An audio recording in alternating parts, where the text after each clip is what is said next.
Dracula by Bram Stoker. Copyright 1897.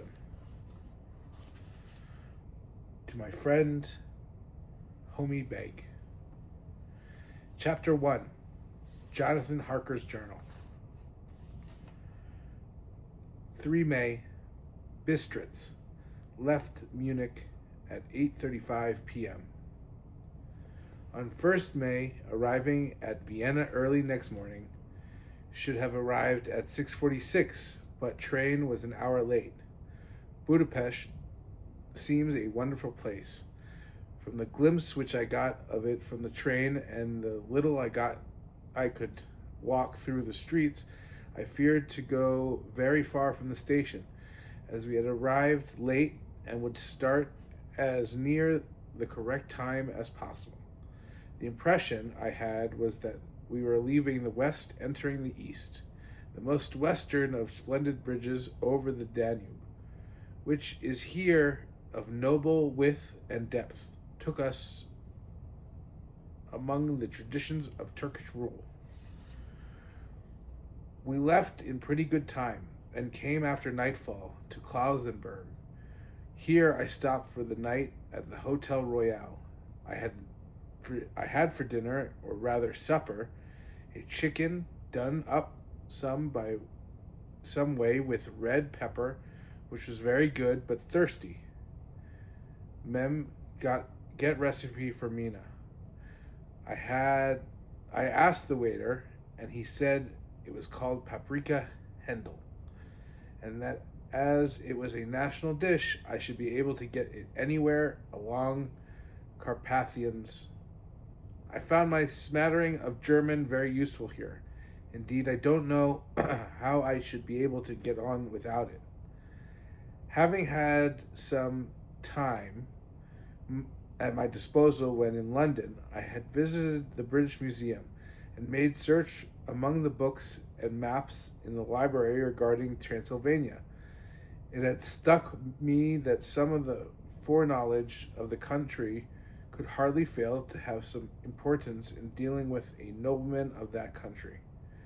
I find that the district he named is in the extreme east of the country, just on the borders of 3 states, Transylvania, Moldavia, and Bukovina, in the midst of Carpathian mountains, one of the wildest, and least known portions of Europe. I was not able to light on any map or work giving the exact locality of Castle Dracula, as there are no maps of this country as yet to compare with our own Ordnance Survey maps. But I find that Bistritz, the post town named by Count Dracula, is a fairly well-known place. I shall enter here some of my notes, as they may refresh my memory when I talk over my travels with Mina. In the population of Transylvania, there are 4 distinct nationalities: Saxons in the south, and mixed with them the Wallachs, who are descendants of the Dacians, Magyars in the west, and Sizkiels in the east and north. I am going among the latter, who claim to be descendants from the Attila and the Huns. This may be so, for when the Magyars conquered the country in the 11th century, they found the Huns settled in it. I read that every known superstition in the world is gathered into the horseshoe of the Carpathians, as if it were the center of some sort of imaginative whirlpool. If so, my stay may be very interesting. Mem. I must ask the Count all about them. I did not sleep well, though my bed was comfortable enough, for I had all sorts of queer dreams.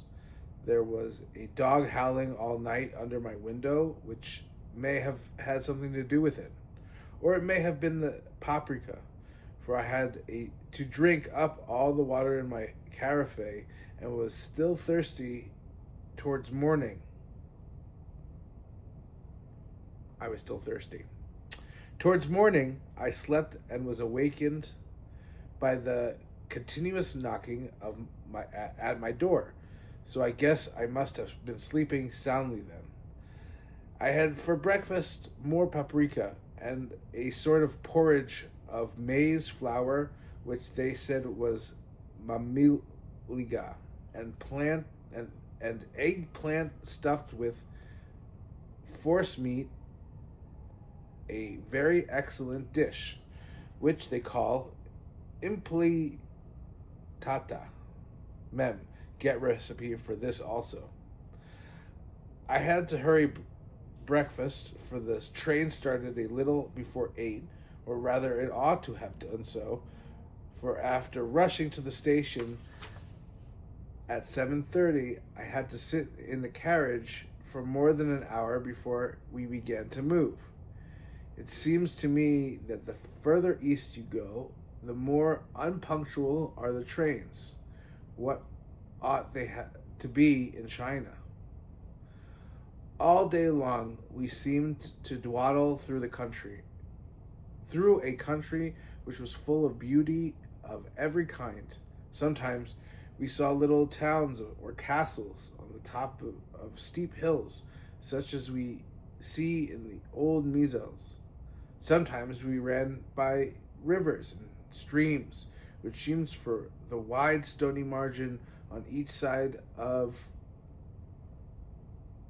them to be subject to great floods.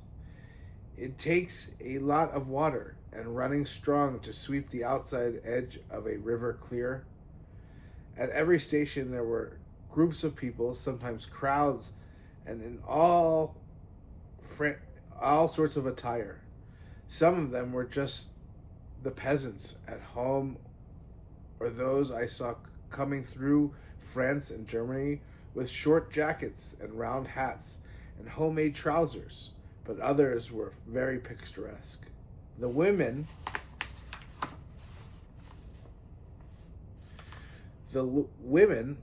looked pretty except when you got near them, but they were very clumsy about the waist.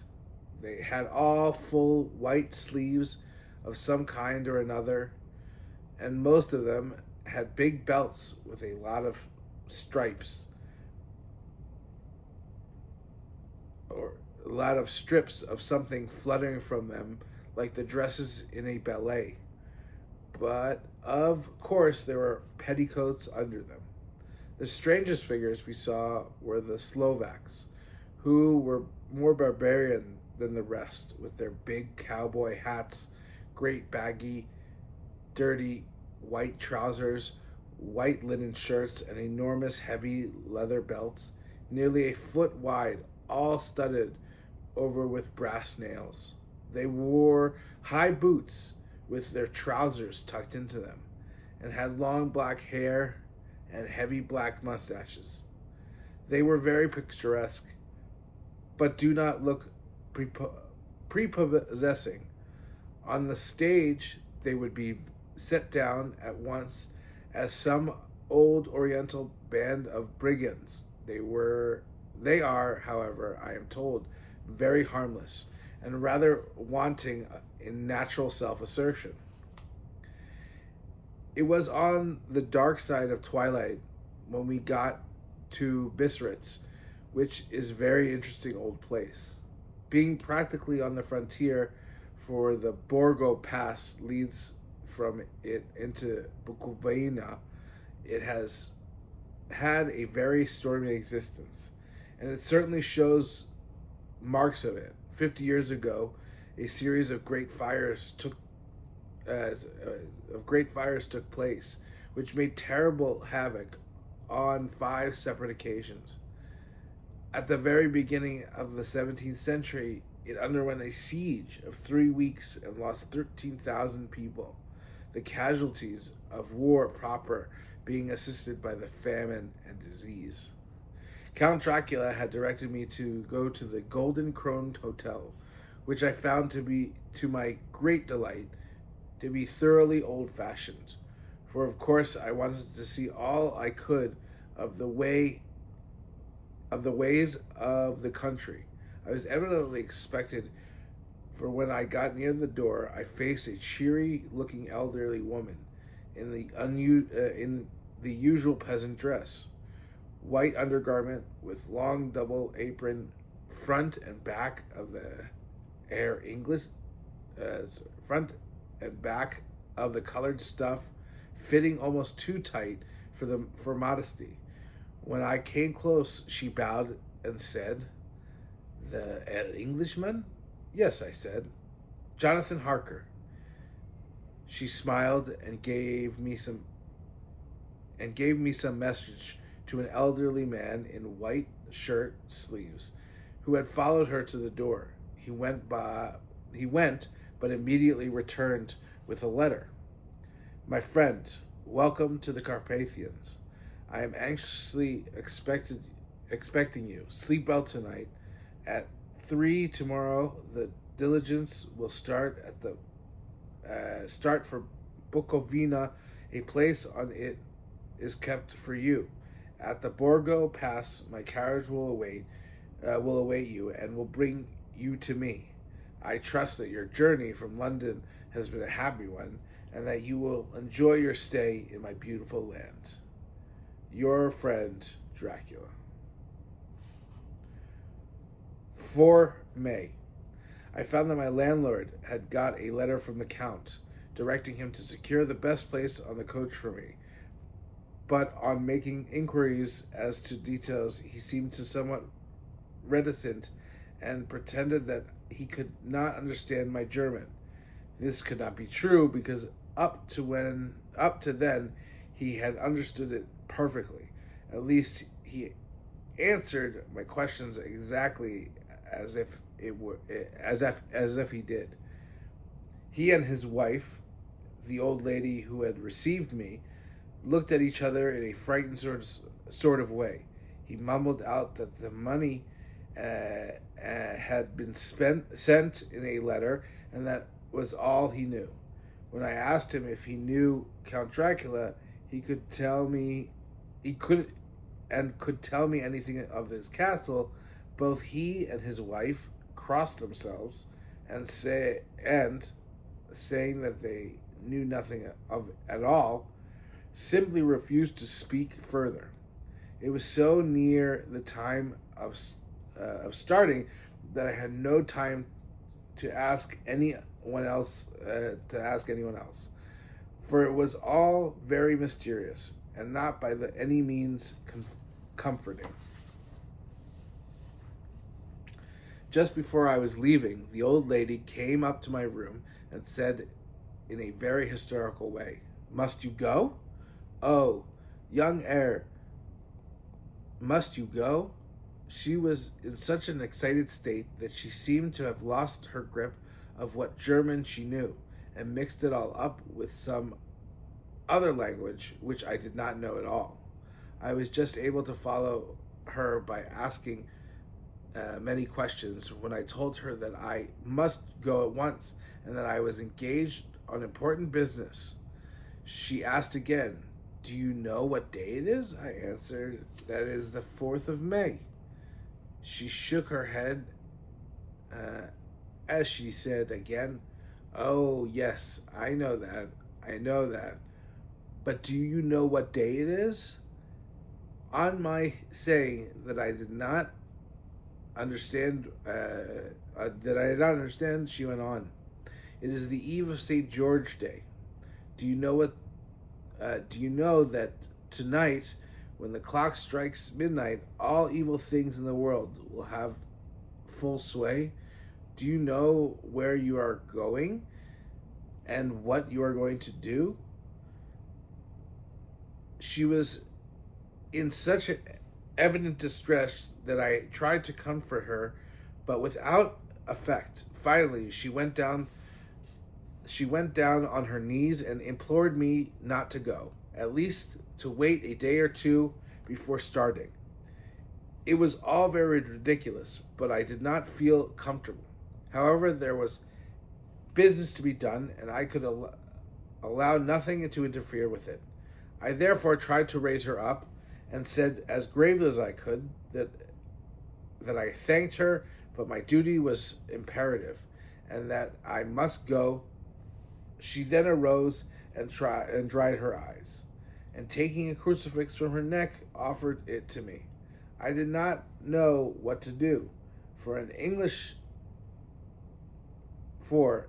an English churchman, I have been taught to regard such things as in some measure idolatrous, and yet it seemed so ungracious to refuse an old lady meaning so well as, and in such a state of mind.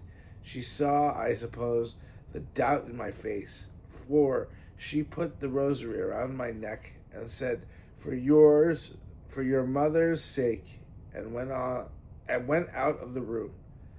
I am writing up this part of the diary whilst I am waiting for the coach, which is of course late, and the crucifix is still around my neck. Whether it is the old lady's fear, or the many ghostly traditions of this place, or the crucifix itself, I do not know, but I am not feeling nearly as easy in my mind as usual. If this book should ever reach Mina before I do, let it bring my goodbye. Here comes the coach. 5th May. The castle. The gray of the morning has passed, and the sun is high over the distant horizon, which seems jagged, whether with trees or hills, I know not. For it is so far off that big things and little are mixed. I am not sleepy, and as I am not to be called till I wake, naturally, I write till sleep comes. There are many odd things to put down, and lest who reads them may fancy that I dined too well before I left Bistritz. Let me put down my dinner exactly. I dined on what they called robber steak, bits of bacon, onion, and beef, seasoned with red pepper and strung on sticks and roasted over the fire, in the simple style of London's cat's meats. The wine was golden Mediasich, which produces a queer sting on the tongue, which is, however, not disagreeable. I had only a couple of glasses of this and nothing else. When I got on the coach, the driver had not taken his seat, and I saw him talking with the landlady. They were evidently talking of me, for every now and then they looked at me, and some of the people who were sitting on the bench outside the door, which they called by name, by a name meaning word bearer, came and listened, and then looked at me, most of them pityingly. I could hear a lot of words, often repeated, queer words, for there were many nationalities in the crowd, so I quietly got my polyglot dictionary from my bag and looked them out. I must say they were not cheering to me, for amongst them were Ordog, Satan, Pokol, Hell, Strajojka, Witch, Vrolok, and Vakolsklak, both of which mean the same thing, one being Slovak and the other Servian, for something that is either werewolf or vampire. Mem. I must ask the Count about these superstitions. When we started, the crowd round the inn door, which had by this time swelled to a considerable size, all made up the sign of the cross and pointed two fingers towards me. With some difficulty, I got a fellow passenger to tell me that they meant what they meant. He would not answer at first, but on learning that I was English, he explained that it was a charm or guard against the evil eye. This was not very pleasant, For me, just starting for an unknown place to meet an unknown man, but everyone seemed so kind hearted and so sorrowful and so sympathetic that I cannot but be touched. I shall never forget the last glimpse which I had of the inn yard and its crowd of picturesque figures, all crossing themselves as they stood around the wide archway, with its background of rich foliage of oleander and orange trees in green tubs clustered in the center of the yard. Then our driver, whose wide linen drawers covered the whole front of the box seat, Gotza, they call them, cracked his big whip, and his 4 small horses, which ran abreast, and we set off on our journey. I soon lost sight and recollection of ghostly fears in the beauty of the scene as we drove along. Although, had I known the language, or rather languages, which my fellow passengers were speaking, I might not have been able to throw them off so easily. Before us lay green sloping land full of forests and woods, with here and there steep hills crowned with clumps of trees or with farmhouses. The blank gable ends to the road. There was everywhere a bewildering mass of fruit, blossom, apple, plum, pear, cherry, and as we drove by, I could see the green grass under the trees spangled with fallen petals. In and out amongst these green hills of what they call here the Meadow Land ran the road, losing itself as it swept around the grassy curve, or was shut out by the struggling ends of the pine woods, which were here and there ran down with the hillsides like tongues of flame. The road was rugged, but still we seemed to fly over it with feverish haste. I could not understand then what the haste meant, but the driver was evidently bent on losing no time in reaching Borgo Prund. I was told that this road is in summertime excellent, but that it had not yet been put in order after the winter snows. In this respect, it was different from the general run of the roads in the Carpathians, for it is an old tradition that they are not to be kept in too good order. Of old, the hostbatters would not repair them, lest the Turk should think that they were preparing to bring in foreign troops and so hasten the war, which was always really at the loading point. Beyond the green swelling hills, the Meadowland rose mighty slopes of forest up the lofty steeps of the Carpathians themselves.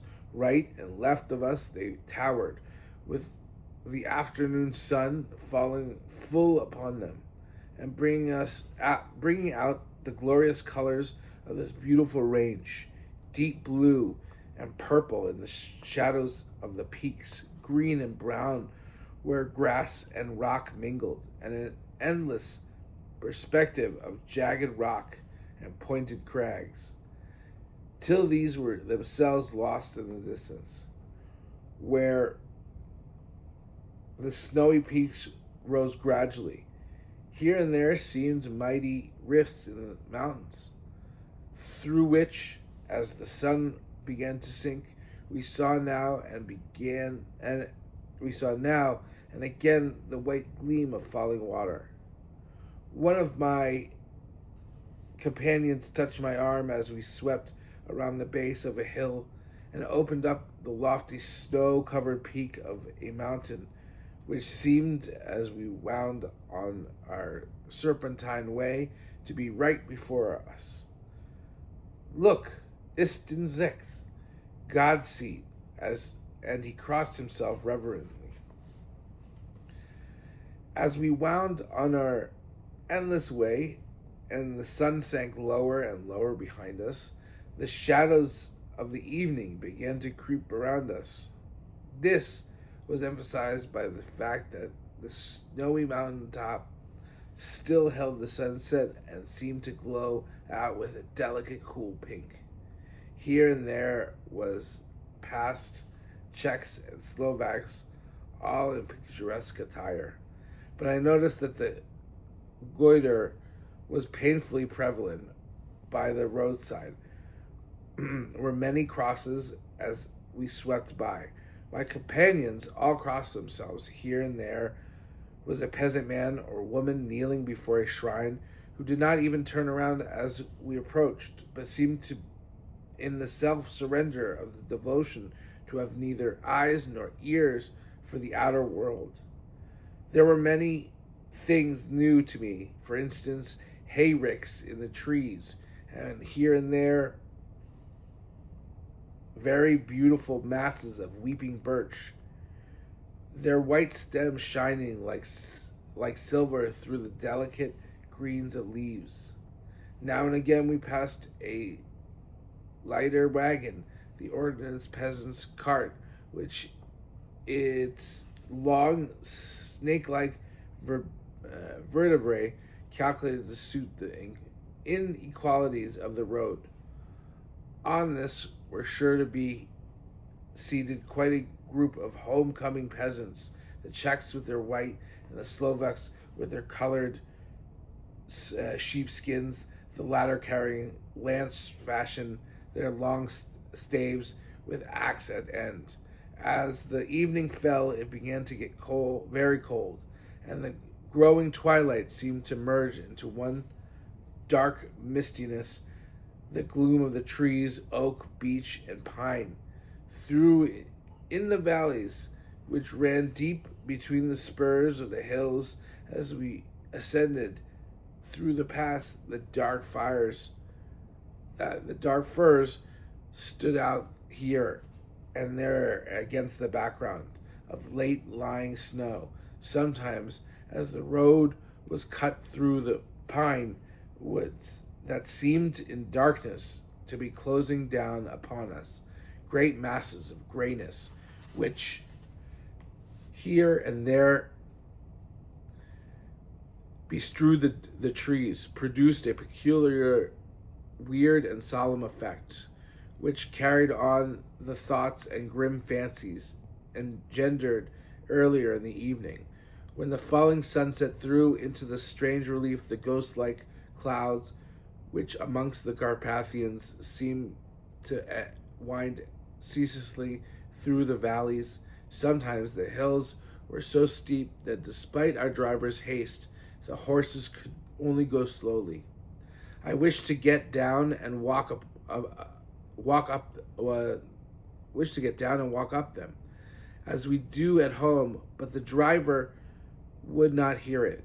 No, no, he said, you must not walk here. The dogs are too fierce.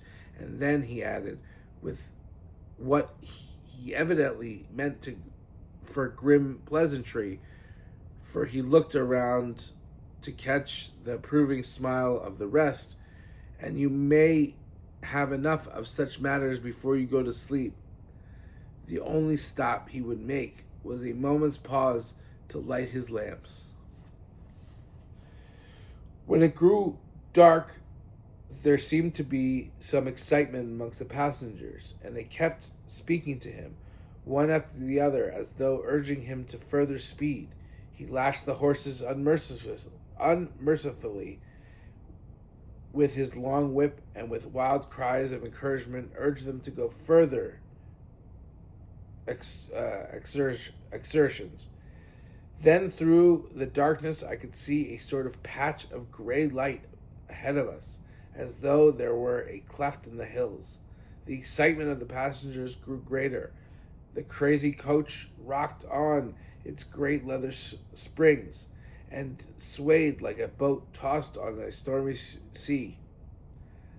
I had to hold on. The road grew more level, and we appeared to fly along. Then the mountain seemed to come nearer to us on each side and to frown down upon us. We were entering on the Borgo Pass. One by one, several of the passengers offered me gifts, which they pressed upon me with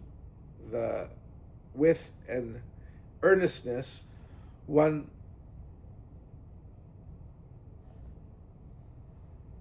which would take no denial. These were certainly of an odd and varied kind, but each one was given in simple good faith, with a kindly word and blessing, and that strange mixture of fear meaning movements which I had seen outside the hotel at Bistritz, the sign of the cross and the guard against the evil eye. Then, as we flew along, the driver leaned forward, and on each side, the passengers, craning over the edge of the coach, peered eagerly into the darkness. It was evident that something very exciting was either happening or expected, but though I asked each passenger, no one would give me the slightest explanation. This state of excitement kept on for some little time, and at last we saw before us the pass opening out on the eastern side. There was dark, rolling clouds overhead, and in the air the heavy, oppressive sense of thunder. It seemed as though the mountain range had separated to two atmospheres, and that now we had got into the thunderous one.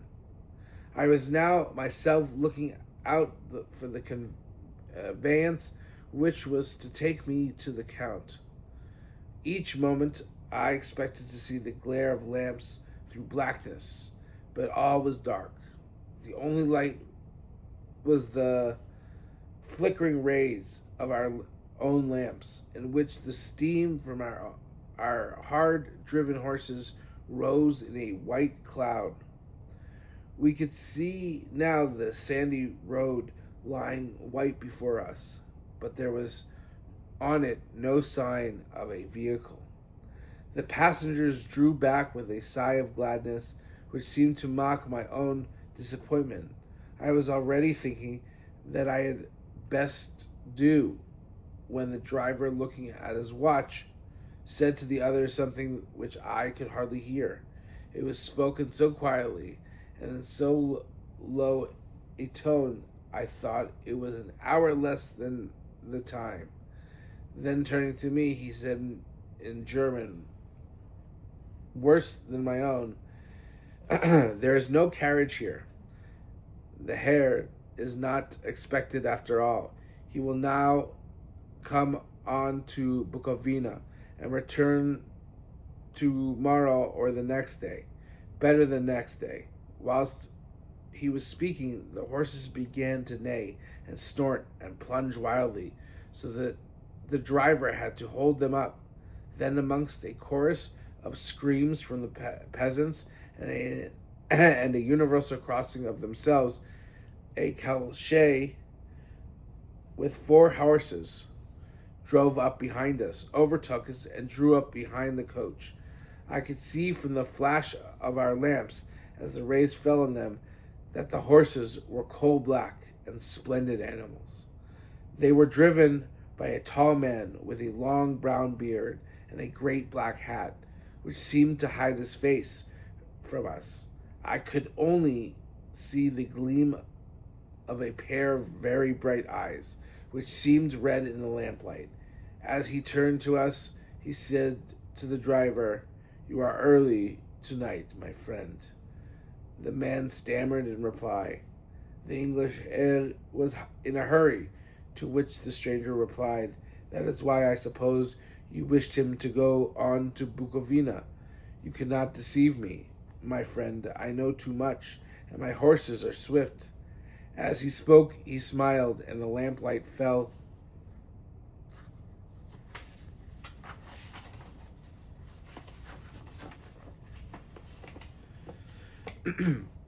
a hard-looking mouth with very red lips and sharp-looking teeth as white as ivory. One of my companions whispered to another the line from Berger's Lenore, Den die Toten retten schnell, or schnell, for the dead travel fast. The strange driver evidently heard the words, for he looked up with a gleaming smile. The passenger turned his face away, at the same time putting out his 2 fingers and crossing himself. "Give me the air's bag," said the driver, and with exceeding alacrity my bags were handed out and put in the calash. Then I descended from the side of the coach as the calash was close alongside the driver, helping me with a hand which caught my arm in a grip of steel. His strength must have been prodigious. Without a word, he shook his reins, the horses turned, and we swept into the darkness of the pass. As I looked back, I saw the steam from the horses of the coach by the light of the lamps, and projected against it the figures of my late companions crossing themselves. Then the driver cracked his whip and called to his horses, and off we swept on their way to Bukovina, and they sank into darkness. I felt a strange chill, and a lonely feeling came over me, but a cloak was thrown over my shoulders, and a rug across my knees, and the driver said in excellent German, "The night is chill, mein Herr, and my master, the Count, bade me take all care of you. There is a flask of Slivovitz, the plum brandy of the country, underneath the seat, if you should require it." I did not take it, but it was a comfort to know it was there all the same. I felt a little strangely, and not a little frightened. I think had there been any alternative, I should have taken it. Instead of prosecuting that unknown night journey, the carriage went at a hard pace straight along. Then we made a complete turn and went along another straight road. It seemed to me that we were simply going over and over the same ground again, and so I took note of some salient point and found that this was so. I would have liked to have asked the driver what this all meant, but I really feared to do so, for I thought that, placed as I was, any protest would have had no effect in the case. There had been an intention to delay. By and by, however, as I was curious to know how time was passing, I struck a match and by its flame looked at my watch. It was within a few minutes of midnight.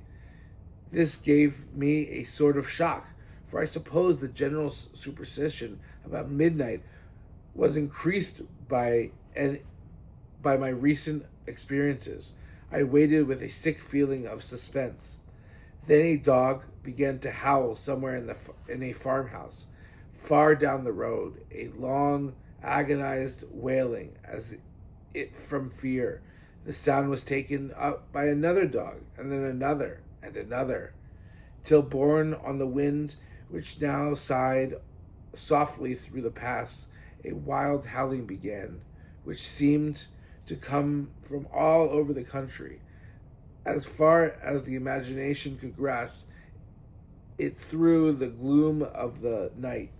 At the first howl, the horses began to strain and rear, but the driver spoke to them soothingly, and they quieted down, but shivered and sweated as though after a runaway from a sudden fright. Then, far off in the distance, from the mountains on each side of us, began a louder and a sharper howling, that of wolves, which affected both the horses, myself in the same way, for I was minded to jump from the calash and run. whilst they reared again and plunged madly, so that the driver had to use all of his great strength to keep them from bolting. In a few minutes, however, my own ears got accustomed to the sound, and the horses so far became quiet, and the driver was able to descend and to stand before them. He petted and soothed them and whispered something in their ears as I had heard of horse tamers doing. And with extraordinary effect, for under his caresses, they became quite manageable again. Though they still trembled, the driver again took his seat and, shaking his reins, started off a great pace. This time, after going to the far side of the pass, he suddenly turned down a narrow road which ran sharply to the right. Soon we were hemmed in with the trees, which in places arched right over the roadway till we passed as though a tunnel, and again great frowning rocks guarded us boldly on either side. Though we were in shelter, we could hear the rising wind, for it moaned and whistled through the rocks, and the branches of the trees crashed together as we swept along. It grew colder and colder, still, and fine, powdery snow began to fall, so that soon we all around us were covered with a white blanket. The keen wind still carried the howling of the dogs, though this grew fainter as we went on our way. The baying of wolves sounded nearer and nearer, as though they were closing around on us from every side. I grew dreadfully afraid, and the horses shared my fear. The driver, however, was not in the least disturbed. He kept turning his head to the left and right, but I could not see anything through the darkness.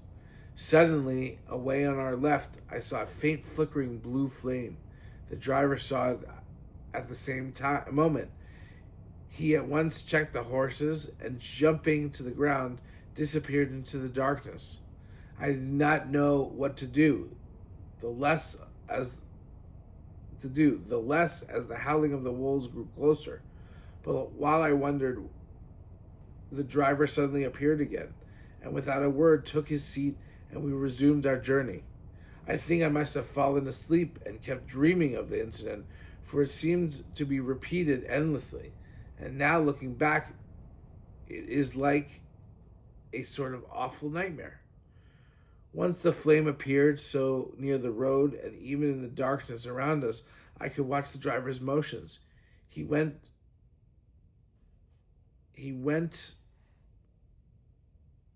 rapidly to where the blue flame arose. It must have been very faint, for it did not seem to illuminate the place around it at all, and gather a few stones, form them into some device. Once there appeared a strange optical effect. When he stood between me and the flame, he did not obstruct it, for I could see its ghostly flicker all the same. This startled me, but as the effect was only momentary, I took it that my eyes deceived me, straining through the darkness. Then for a time there was no blue flames, and we sped onwards through the gloom, with the howling of the wolves around us, as though they were following in a moving circle. At last there came a time when the driver went further afield than he had yet gone, and during his absence the horses began to tremble worse than ever, and to snort and scream with fright. I could not see any cause of it, for the howling of the wolves had ceased altogether.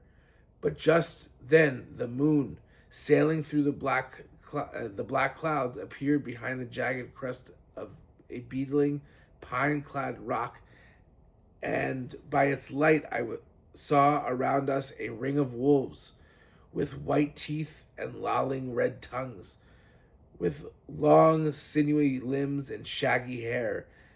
They were 100 times more terrible in the grim silence which held them than even when they howled. For myself, I felt a sort of paralysis of fear.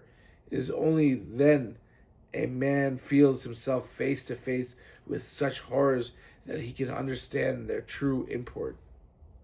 All at once the wolves began to howl as though the moonlight had been peculiar effect on them. The horses jumped up and reared and looked helplessly around with eyes that rolled in a way painful to see. But the living ring of terror encompassed them on every side, and they had perforce to remain within it.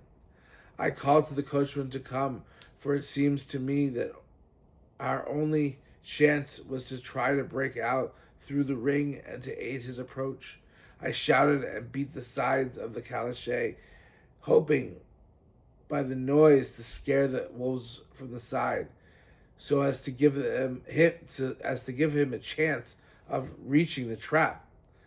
How he came there, I know not, but I heard his voice raised in tone and imperious command, and looking towards the sound, saw him stand in the roadway.